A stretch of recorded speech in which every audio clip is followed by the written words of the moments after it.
2025 aura été une année des traumatismes où tension et peur ont conjugué. 2026 se veut être une année, n'est-ce pas, de tremplin pour le renouveau et la culture s'offre, n'est-ce pas, en thérapie, l'art en traitement, mesdames et messieurs. Nous parlons aujourd'hui sur ces plateaux spéciaux sur Web Info Télévision de la culture, de l'impact que peut avoir la culture sur, n'est-ce pas, les quotidiens dans la ville de Goma, une ville qui a connu, n'est-ce pas, beaucoup d'affres. Vous les avez, n'est-ce pas, sans doute appris tout au long de l'année 2025. Et nous, ici sur Web Info Télévision, nous essayons un peu de cerner l'importance que peut avoir la culture et l'art, n'est-ce pas, pour, n'est-ce pas, guérir la ville de ces traumatismes qui a émaillé, n'est-ce pas, tout au long de l'année 2025. Et pour en parler, mesdames et messieurs, nous recevons une artiste slameuse. Heureusement que ça tombe bien, ça tombe, n'est-ce pas, au mois de mars. Nous sommes en train de tendre vers la fin. Donc, Web Info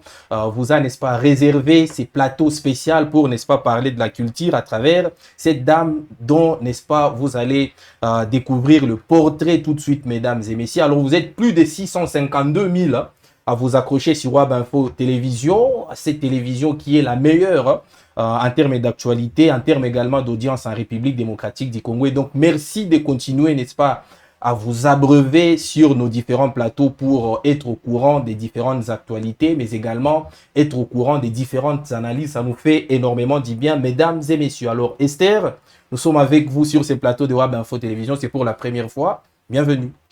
Merci beaucoup, Gaëtan. Je suis contente d'être là. Alors, comment déjà vous trouvez ces cadres? Vous en avez déjà vu de pareil à Goma? Non, en tout cas, je confirme que c'est la meilleure des télévisions. Ah oui, nous sommes la meilleure puisque nous tendons vers les 1 million d'abonnés. C'est la preuve que quand même nous faisons un travail un peu professionnel et nous nous sommes dit pourquoi pas inviter, n'est-ce pas, une artiste slameuse qui fait également son travail avec beaucoup de professionnalisme. Merci. Alors on va devoir passer au crible votre carrière jusque-là d'artiste. Puis on va parler d'une de vos initiatives phares aujourd'hui dans la ville de Goma, au moment où plusieurs festivals, je ne vais pas citer leur nom, se sont déportés dans d'autres provinces. Vous, quand même, vous avez réussi à maintenir, pas le vôtre, mais celui que vous avez conçu, toujours dans la ville de Goma, n'est-ce pas, pour assurer cette thérapie pour la population de Goma qui a longtemps souffert des traumatismes. Esther Abumba. Mais avant de commencer, je vais vous fixer les règles. Ici, ça part dans tous les sens. Okay. Surtout, ne faites pas attention au désordre puisque nous sommes ici très coquins et ça peut partir dans tous les sens. Alors, vous avez dit dans une de vos chansons que vous êtes un livre. Je vais répéter très bien vos mots. Je suis un livre qui s'ouvre à vous. Vous aviez chanté ça et moi, je ne vais pas demander de permission pour ouvrir ces livres-là. Je vais tout de suite vous demander quand est-ce que vous vous mariez. Ben oui, ça fait pas rire. Okay. C'est une question normale. Ouais, je viens de rire parce que j'y pense très rarement. Ah, ok. Ouais, je ne sais pas quand est-ce que je me marie. Non plus, je ne cours pas derrière le mariage. Bon, je me dis, ça viendra quand, je sais pas, au moment opportun, au fait. Pour le moment, c'est pas vraiment parmi mes plus grands projets, mais voilà. Mais tu ne cours pas derrière le mariage, mais tu es quand même prête à pleurer pour les ex, à en vouloir aux ex de tes amis en plus, pour qui tu as eu du mal, n'est-ce pas, à témoigner ton amour. C'est l'un de passage de l'un de tes titres. Ouais. Donc là, moi, je suis déjà dans ta, voilà, comment dirais-je, je suis en train d'essayer un peu d'analyser tes contenus. Je me souviens du texte, au fait. Mais en te regardant, on ne peut pas penser avoir affaire à une fille qui peut pleurer, et qui peut en vouloir à des ex de son ami. C'est pas, en fait, avec l'histoire, c'est pas un ex de mon ami. C'est l'histoire d'une fille qui était amoureuse d'un ami et bizarrement, elle n'a pas eu le courage d'avouer son amour. Et par après, son meilleur ami s'est marié et la fille, elle se retrouve en train de regretter de n'avoir pas pu avouer tous ses sentiments. Alors, c'est une histoire qui ne vient pas de ton expérience personnelle? Non. D'ailleurs, à ce point, lorsque j'ai parcouru un peu tes contenus, je me suis posé des questions. Bon, au fait, d'où vient l'inspiration d'Esther Abumba? Est-ce de son expérience personnelle ou de ses observations?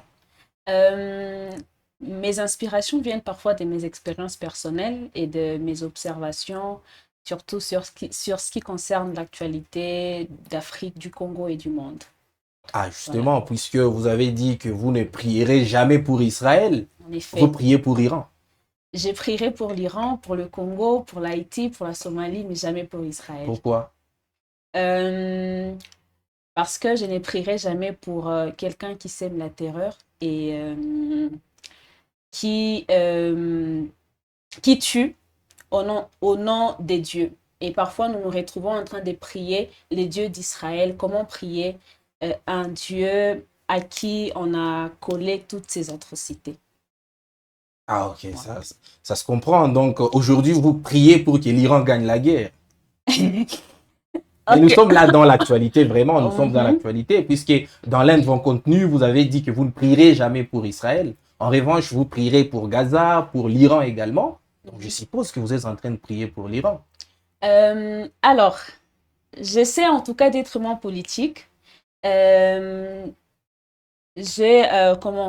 j'oriente plus mon regard et ma prière vers toute l'humanité, au fait, vers toutes ces personnes qui souffrent maintenant injustement. C'est uniquement ça.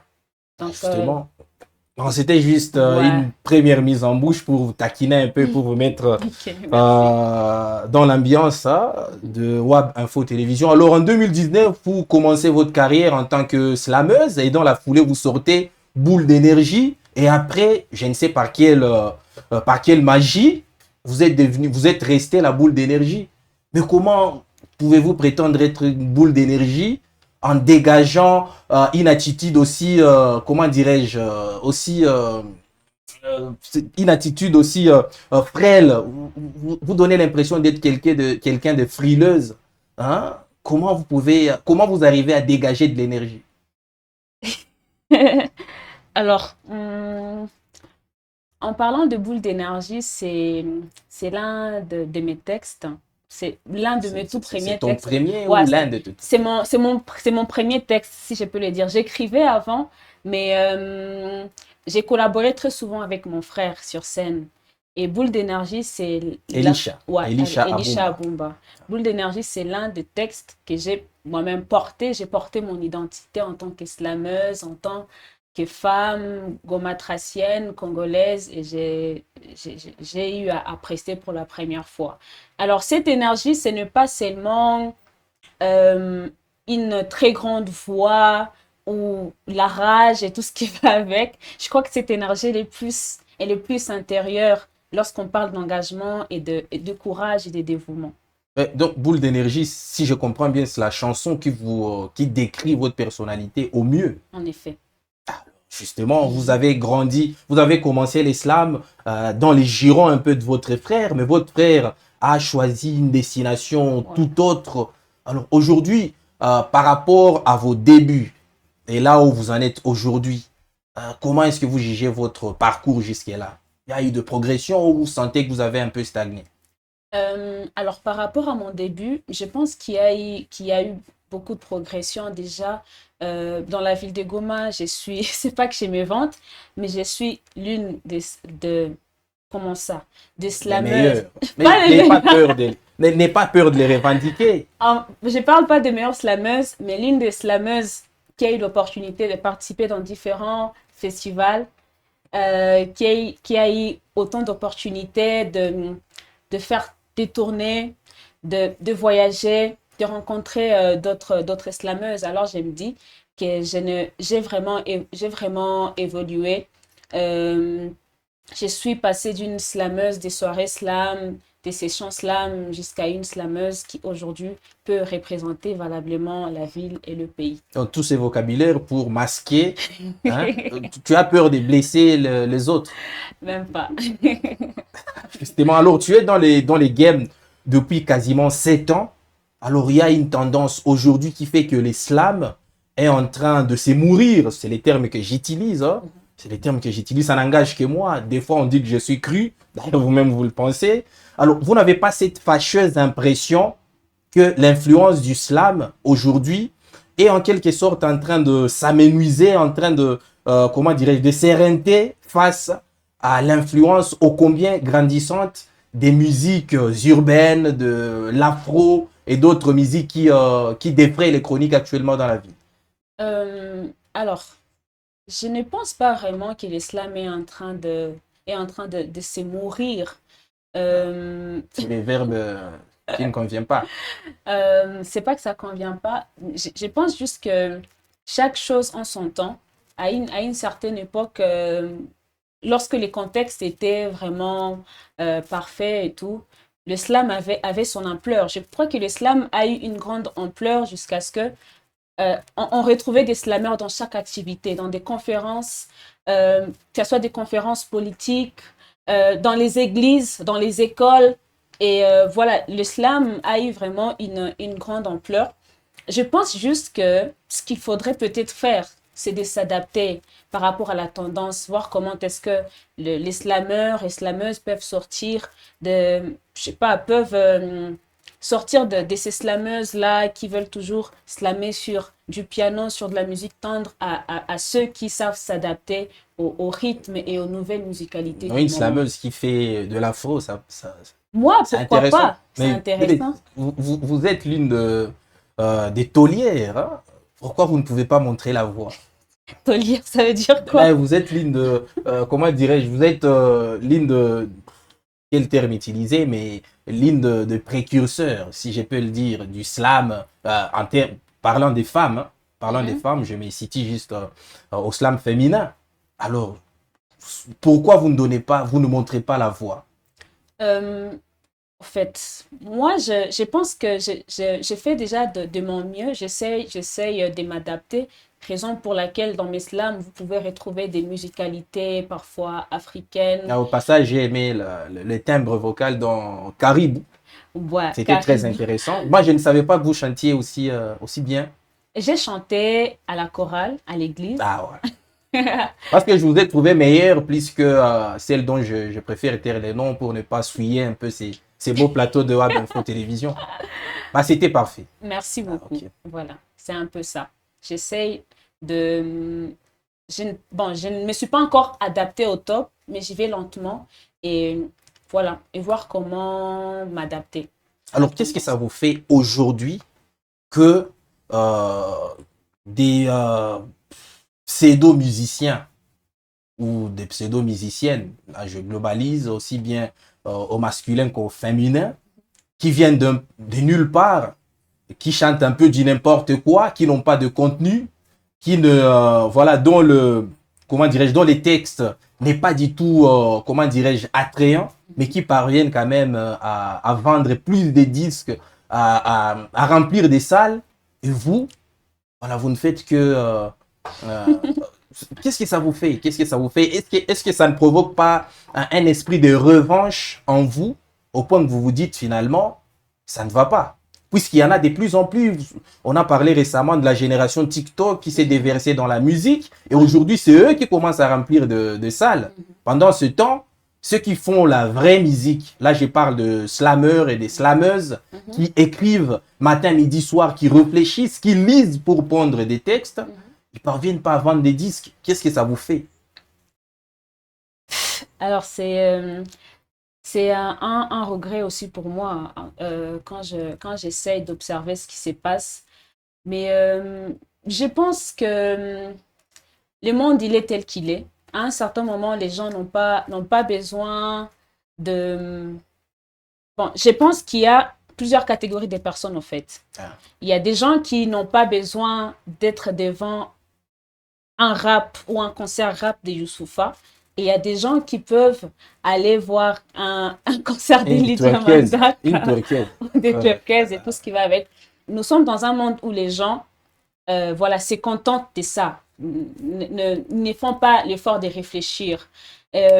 Voilà, ça nous dérange, mais nous nous disons que nous restons des slameurs, nous restons des poètes, nous faisons danser les cerveaux au lieu de faire danser, euh, au lieu, Au lieu de faire danser le corps. voilà.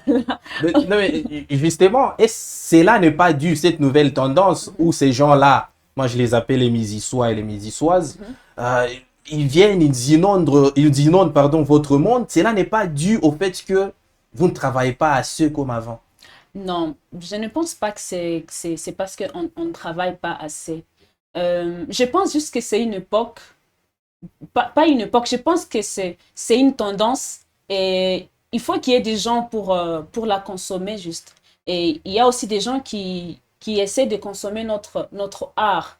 Ceux qui font l'effort de réfléchir et ceux qui en ont besoin, au fait. Et aujourd'hui, ils sont 100 fois moins que ceux qui consomment leur musique, la musique de ces gens-là.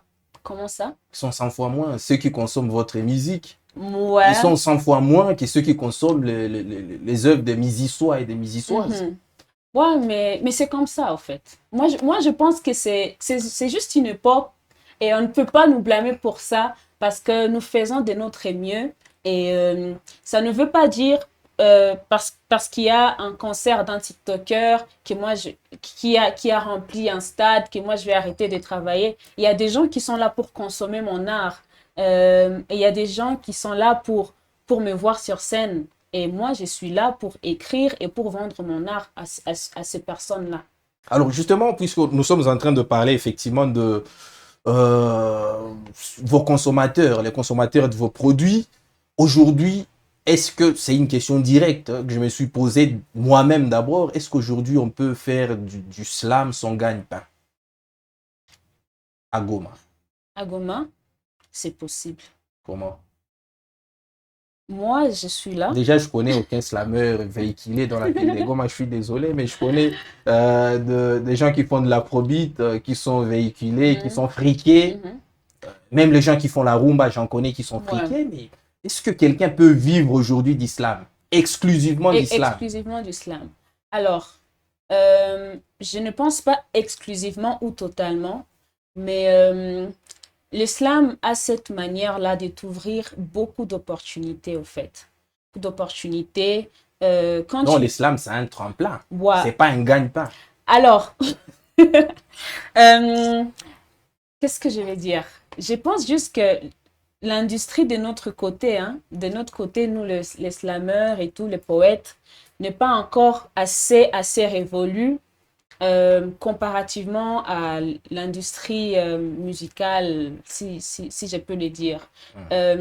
Raison pour laquelle il y a beaucoup de projets maintenant pour permettre aux artistes qui ne sont pas que musiciens, ils peuvent être danseurs, slameurs, à voir comment est-ce qu'ils peuvent développer ce mécanisme-là d'entrepreneuriat culturel, c'est-à-dire faire des projets, euh, voilà, digitaliser ses œuvres.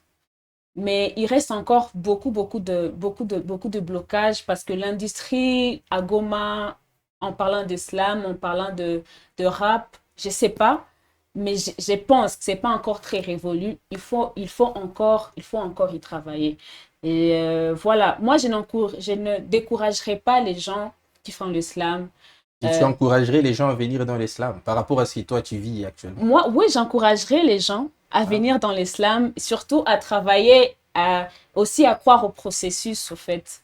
Faut pas se dire, parce que j'ai écrit un tout premier texte et j'ai été dans une session slam avec Jenny Paria et directement je vais être comme lui. Il faut croire au processus, Mais savoir Jenny comment Paria aussi travailler. s'est plaint tous les jours en disant que l'islam n'est pas du tout respecté dans l'industrie musicale à Goma. On voit des soirées de plébiscite, aucun slameur qui est cité. Mhm. On a vu pourtant des slameurs qui ont travaillé, hein, qui ont Ouais, travaillé. L'année passée, on a vu que voilà, Ové, Osé Electra a travaillé. Il a ouais. fait peut-être la meilleure production scénique de Mhm. l'année. Il n'a pas été retenu dans les soirées de plébiscite. Jenny Paria qui a travaillé jusqu'à concourir au Ouais, prix, c'était quoi, Découverte ouais. RFI, mais il n'a Moi-même, pas été j'ai reconnu, participé à toi un aussi, concours. toi également, Ouais. mais vous n'êtes pas reconnu, même pas Jenny, toi Mhm. dit, Jenny Paria, dont tu t'inspires, aujourd'hui, lui aussi s'est plaint de la situation. Mhm. Donc moi, ma question, c'est aujourd'hui, tu peux conseiller à une jeune fille qui vient de finir ses études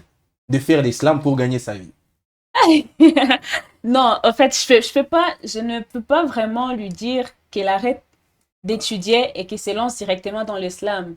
Moi, je pense qu'il faut qu'il y ait ce fardeau-là intellectuel aussi pour te permettre pour te permettre d'avancer, en fait.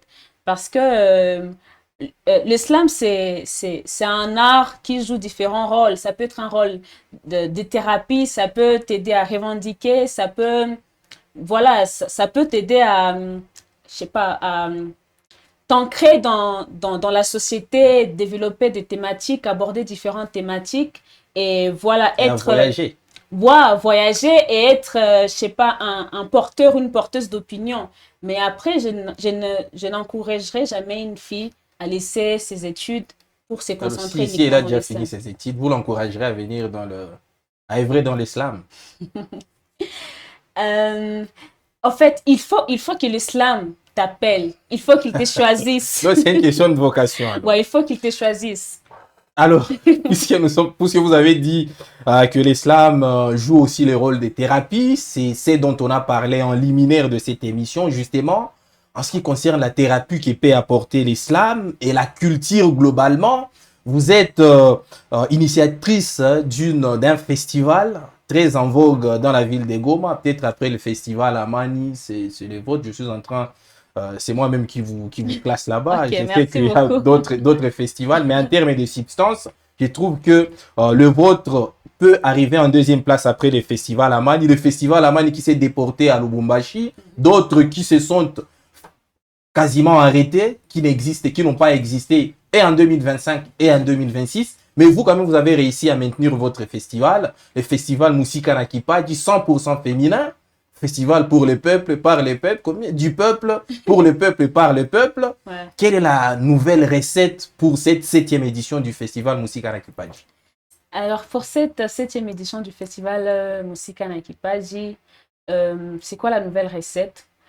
Déjà, en parlant des thématiques, c'est une thématique vraiment importante et qui a sa place dans notre contexte souvent, qui a été marqué et qui est très souvent marqué par la guerre, la violence et même les discours de haine. Le festival sera cette occasion-là de nous rencontrer encore autour d'un seul langage qui est l'art, mais aussi en même temps promouvoir la paix, la cohabitation pacifique et initier les femmes à cette cause-là. Qu'elles ne se disent pas uniquement c'est une cause politicienne ou c'est une cause qui est collée à certaines personnes, mais qu'elles se sentent aussi actrices du changement et actrices de la paix. Du point de vue organisation, Ok, du point de vue déjà, c'est quoi organisation, la date? C'est fin mars. alors le festival se tiendra sur 3 jours. En tout cas, avant les activités festives, nous organisons des ateliers, des capacitations.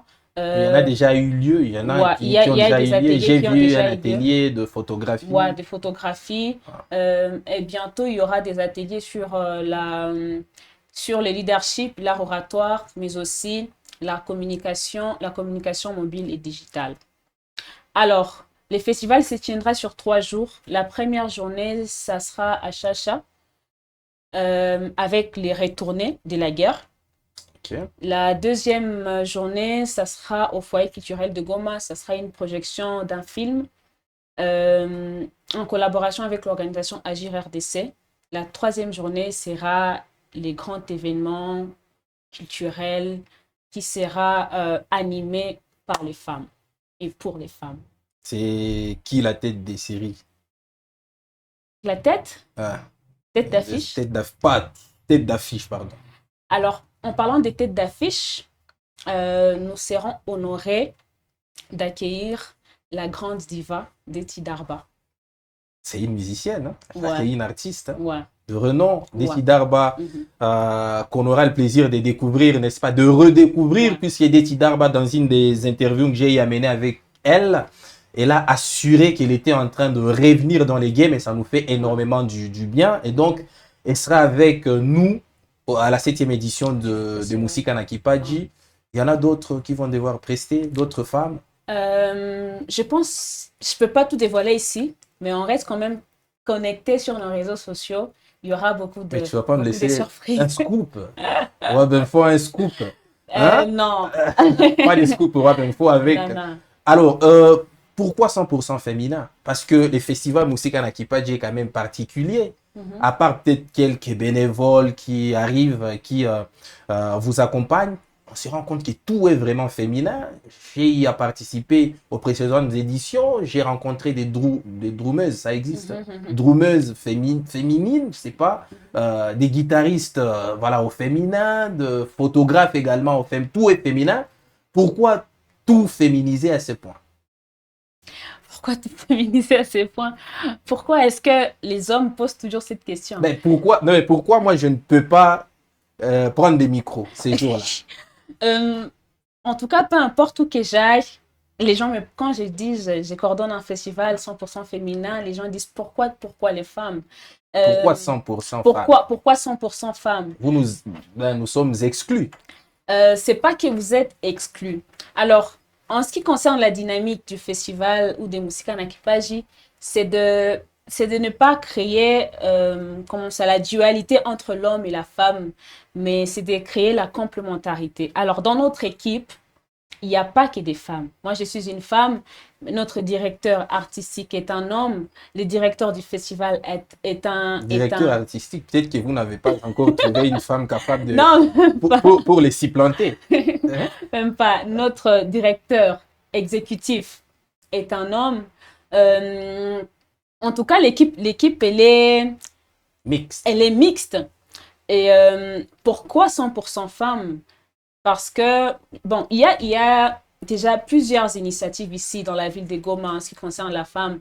Nous nous disons que ce n'est pas encore suffisant parce qu'il y a de ces femmes, de ces filles qui ont des potentialités, mais qui ne savent pas où aller pour les exploiter. Il y a celles qui ne savent même pas qu'elles ont des potentialités, qui ne savent pas qu'elles peuvent donner quelque chose à la communauté et à elles-mêmes. C'est pourquoi le festival, il est là, au fait, pour rappeler à la femme qu'elle peut faire quelque chose, qu'elle peut se démarquer et se challenger au quotidien. Aussi, pourquoi la femme? Parce que nous savons les contextes dans lesquels nous sommes marqués par les violences basées sur les genres. Bien sûr que les hommes sont aussi victimes. J'en ai été victime récemment. Voilà. Les hommes sont aussi victimes de violences basées sur les genres, mais les femmes en sont encore plus victimes. Mais aussi, lorsqu'on parle du contexte marqué par la guerre, là où les violences sexuelles ont été utilisées comme armes de guerre, ça crée en tout cas ces cycles-là de silence et ces cycles-là d'inaction. Les femmes, elles se retrouvent coincées, elles ne savent pas se relever. C'est pourquoi ce festival est 100% féminin. Pour permettre encore à la femme ou dire à la femme d'avoir un peu plus d'espace. Qu'elle ait un espace sur lequel elle peut rêver, inspirer et travailler. Justement, elles nous ont inspiré d'ailleurs lors de la 6e édition, puisque c'était vraiment merveilleux. Mais également les à côté. Moi, j'étais très intéressé par les à côté. C'est quoi cette organisation? Pamba na Perle, je pense. Ouais. Il y a eu des dessinatrices également. Oui. Très brillantes. Alors, tout ce qu'on peut leur dire à tous les festivaliers et toutes les festivalières, c'est Caribou. Ouais, Caribou. Caribou, une de vos chansons. Alors, vous pouvez nous faire ces petits vocals-là. Caribou. Non, mais c'est refrain. Refrain seulement? Ouais, refrain seulement. Alors, vous pouvez regarder votre caméra et nous faire ces petits refrains. Le refrain. C'est parti. Caribou kwetu Caribou kwetu Caribou kwetu Caribou kwetu Caribou kwetu Caribou kwetu. C'est bon? C'est bon. Vous sentez que c'est agréable à entendre. Merci beaucoup. Peut-être mieux que l'autre. Ah ouais, que l'autre là. Alors, dans cette chanson Caribou, vous explorez un peu ces côtés résilience et ces côtés, comment dirais-je, accueillants de la ville de Goma. Oui. Alors, une ville qui vit quasiment depuis 1 an et quelques mois sans banque, sans aéroport, quasiment sans activité socio-économique pour générer de revenus, mais les gens quand même continuent à survivre. Et il y en a même d'autres qui continuent d'arriver, voire revenir dans la ville de Goma. Ne trouvez-vous pas que la ville de Goma, c'est une ville un peu à part, atypique, un peu également balourde, folle, c'est une vie folle? Moi, je trouve que Goma, c'est une ville vraiment merveilleuse et folle.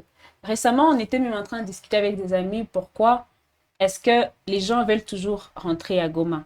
il y a un ami qui nous a dit, c'est parce que nous nous retrouvons entre le gaz et le volcan. C'est-à-dire, à chaque fois qu'on veut partir, il y a toujours cette Ah attraction-là, wow, voilà, qui nous retient.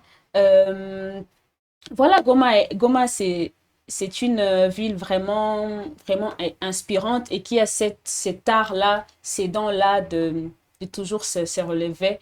Je trouve que les habitants de Goma sont vraiment attachés à leur ville. Raison pour laquelle, même après la guerre, il y a eu beaucoup d'initiatives qui ont permis de relever encore la ville, de nous, comment ça? Les initiatives qui ont été menées nous ont encore permis de rêver à nouveau et d'espérer encore à alors, nouveau. Caribou, c'est l'un de vos titres, hein, l'une de vos chansons. Alors, je vais devoir un peu passer en revue maintenant votre discothèque. Je ne vais pas revenir sur Boule d'énergie puisque vous nous avez parlé du contexte dans lequel vous l'avez pondu. Il y a une chanson également qui m'a intéressé là où vous racontez un peu la souffrance de nos frères et nos sœurs albinos. Mhm. C'est C'est une chanson qui a été publiée, je crois, les titres Armure ou Armour, Ok. je sais pas, Armure, Alors, le projet, c'était Armure. Armure. C'est un jeu de mots arme, mur. Mur comme Kibambazi. Ah, ok. Ouais, c'est un projet que nous avons eu à travailler en collaboration avec, bon, un projet que j'ai eu à collaborer avec Thierry Croco, Ah, le ok. poète Bukassa. C'est un projet soutenu financièrement par ActionAid et l'Université de Londres et l'Institut national des arts. D'ailleurs, l'un des projets dans lesquels j'ai eu à participer et qui m'a permis de voyager, Et de gagner un peu de sous. ouais, et de gagner un peu de Un tout. peu, un peu ou... Vraiment, à mon âge, non, mais c'était un gros cachet, au fait. Je suis rentrée à la maison, je me suis dit, waouh, sinon tu c'est aurais dit énorme. déjà arrêté. Moi, Non, non. bon, peut-être, hein. Peut-être, si j'avais pas commencé sur une très belle lancée comme ça, j'aurais dit, c'est pas un truc fait pour moi. Alors, c'est un projet sur la protection des enfants soldats. Alors, Oui, justement, ouais. nous allons y arriver puisque dans cette chanson, Armure, où vous racontez un peu le quotidien difficile de Zalbinos, Mhm, vous dites quelque chose, il y a quand même quelques lignes qui sont très tranchantes, hein. Ils m'ont ravi mon style. Oh non, mais il ne s'agit pas de ça. Il s'agit, voilà, ils m'ont appelé Kazungu. mhm. Du fait de ma carence en mélanine, mon père s'est débarrassé de moi. Il m'a déscolarisé. Je suis une odeur de malheur qu'aucune main n'accepte de saluer, qu'aucune religion n'approche. Et vous allez d'ailleurs plus loin en disant qu'aucune bouche maternelle ne protège. Est-ce qu'on peut en arriver là que même une bouche maternelle puisse, n'est-ce pas, n'est pas approcher un albinos ou une albinos de Mhm. par ce que vous avez observé? Est-ce qu'on peut en arriver là? Ouais, on peut en arriver là parce qu'on est en Afrique et nous savons tous des clichés, des stéréotypes, je sais pas moi, ces tournois de désinformation euh, qui a autour des enfants ou des albinos. Moi, quand j'étais enfant, on me disait, ukiona kasa, unatema munguo quand tu es une femme, Ah oui, justement. pour pas que tu aies un enfant albinos. Alors, à un certain moment, ces personnes-là subissent ces genres de traumatismes et ces genres de discrimination et c'est vraiment réel parce que moi déjà, il y avait juste un albinos dans mon quartier. Je crois qu'il vendait des cannes à sucre. C'était un garçon et à chaque fois qu'il sortait, il vivait au camp en fait. À chaque fois qu'il sortait du camp pour descendre la route, il y avait des moqueries jusqu'à ce qu'il va traverser la route, au fait. Et quand il revenait, c'était la même mélodie. Alors j'imagine un jeune enfant qui a écouté cette mélodie et c'est cette mélodie qui l'a bercé et qui lui a fait grandir. C'est normal qu'aucune bouche maternelle ne puisse le protéger.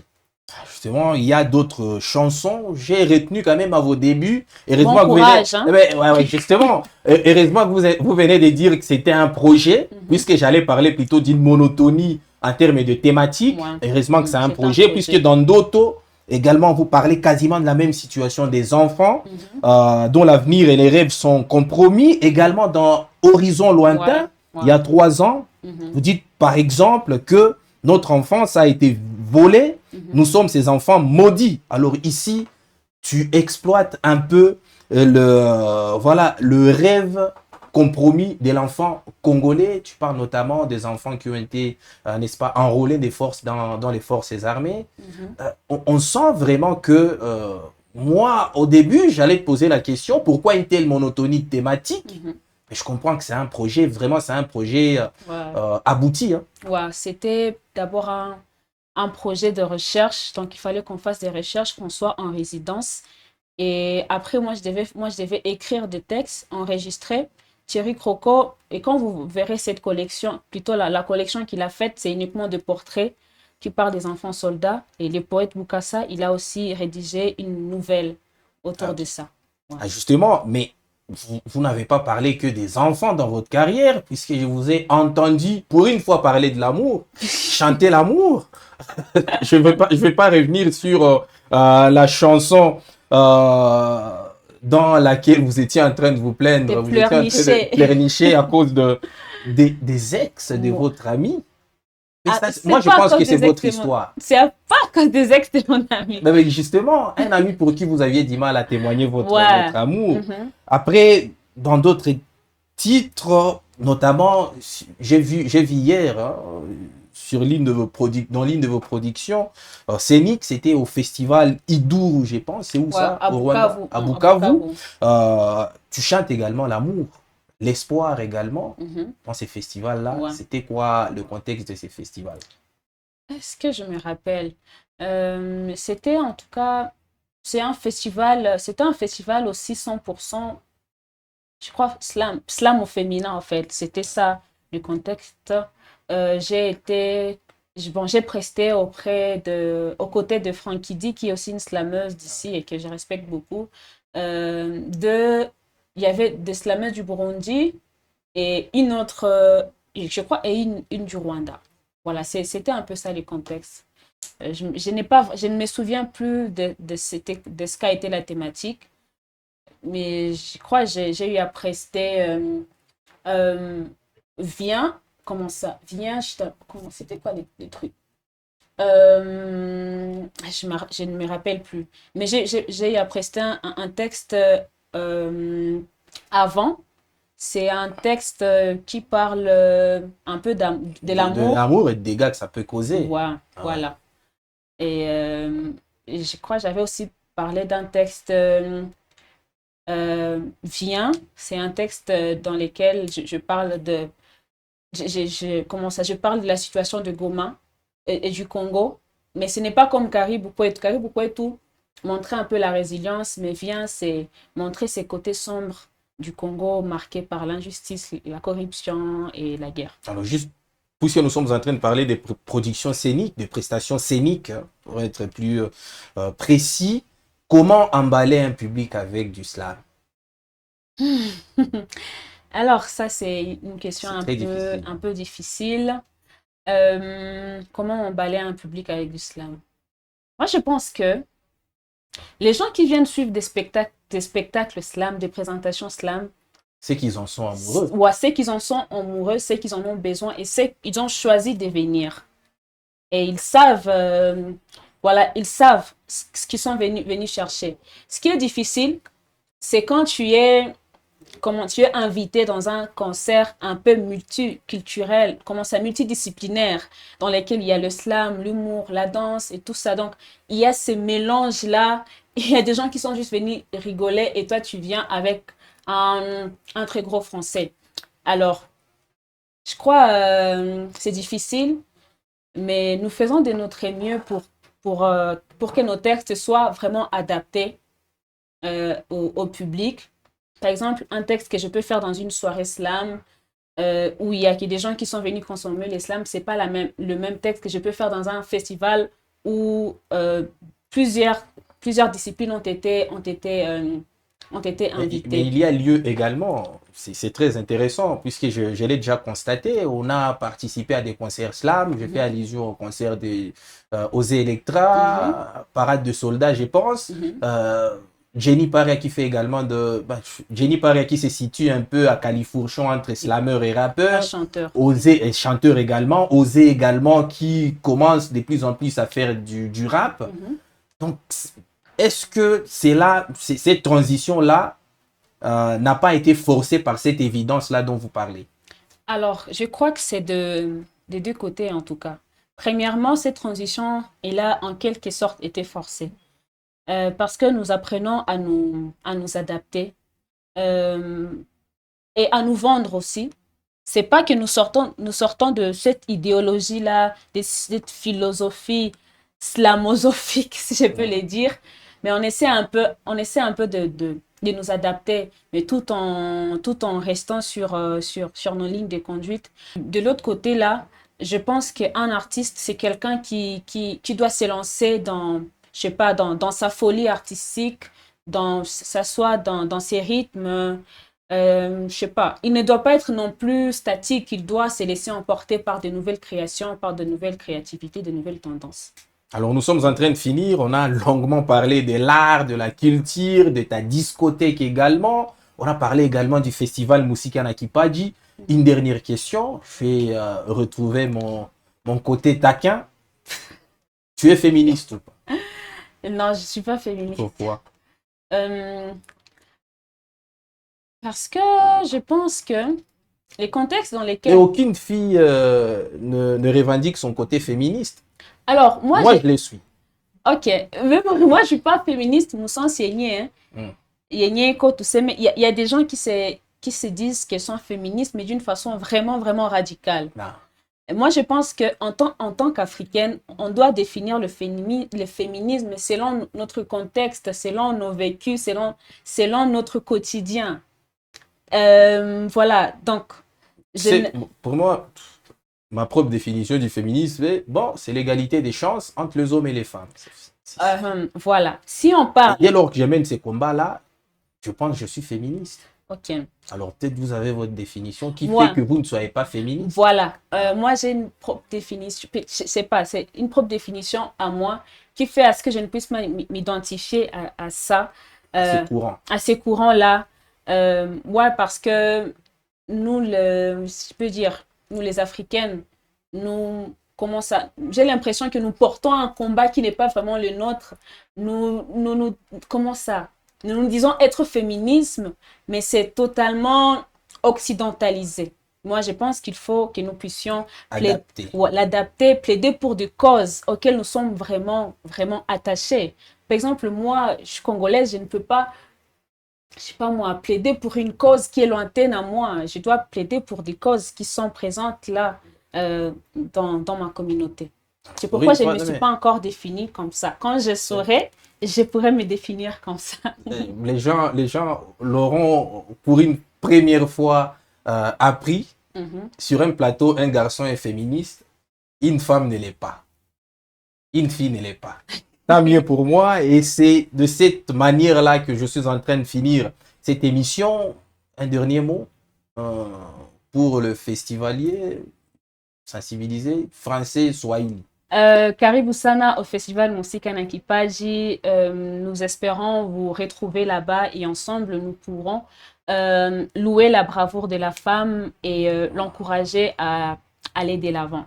Le festival se tiendra au foyer culturel de Goma du 27 au 29, mais la plus grande activité se tiendra le 29 à partir de 10h. Tunawakaribisha mu festival yetu ya batoto ya Goma ku foyer culturel de Goma. Karibu sana, tutasikia musique, rap, diote, honneur ya banamuke. Merci. Mais c'est pas la même chose, on est d'accord que c'est pas le premier message, c'est pas du tout le même. C'est pas la même chose. Alors, mesdames et messieurs, c'est comme ça que nous sommes en train, n'est-ce pas, de conclure cette émission avec du sourire, également avec l'espoir de vous retrouver au festival Musika Nakipaji en fin de mois de mars pour, n'est-ce pas, honorer la femme, pour se rendre compte de ce dont elle est également capable. On a été sur ce plateau avec Esther Abumba, qui en est quasiment la patronne, hein, qui est la patronne de Musika Nakipaji. Et on espère que on aura un peu de sous. Hein? On aura un peu de sous. Vous êtes la patronne de Musika Nakipaji. Et on espère qu'il y aura Info Télévision donnera du mieux qu'elle peut de la lumière à cette activité qui met en lumière la femme de la République démocratique du Congo, de Goma, du Nord Kivu et du monde. Mesdames et messieurs, on se fixe rendez-vous pour d'autres productions spéciales sur Web Info Télévision.